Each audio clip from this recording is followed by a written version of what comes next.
First advance structure. गुस्से में आकर वो चली गई। गुस्से में आकर उसने थप्पड़ मारा। गुस्से में आकर उसने मुझे गाली दिया। गाइज, इस प्रकार के सेंटेंसेस को हम हमारे डे टू डे लाइफ में बहुत यूज करते हैं। इस प्रकार के सेंटेंसेस को हम इंग्लिश में कैसे कहेंगे, इसके लिए कौन से स्ट्रक्चर की यूज करेंगे, आज के इस वीडियो में हम सीखने वाले हैं। इस प्रकार के सेंटेंसेस को इंग्लिश में कहने के लिए आपको ये स्ट्रक्चर फॉलो कर देनी है। स्ट्रक्चर में पहले आपको यूज कर देनी है कॉम्प्लीट सेंटेंस और लास्ट में यूज कर देनी इन एंगर। इन एंगर का मतलब होता है गुस्से में। चलिए कुछ एग्जांपल्स लेते हैं ताकि आपको ये स्ट्रक्चर और भी अच्छे से क्लियर हो जाए। गुस्से में आकर उसने मुझे गाली दिया। He abused me in anger. He abused me in anger. गुस्से में आकर उसने थप्पड़ मारा। He slapped in anger. He slapped in anger. गुस्से में आकर वो चली गई।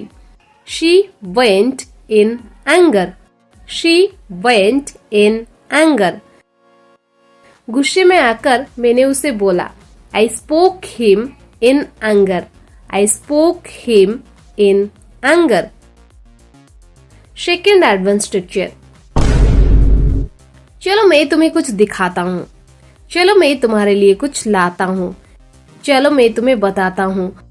गाइस, इस प्रकार के सेंटेंसेस को हम इंग्लिश में कैसे कहेंगे, इसके लिए कौन से स्ट्रक्चर की यूज करेंगे, आज के सेकेंड एडवांस स्ट्रक्चर में हम सीखने वाले हैं।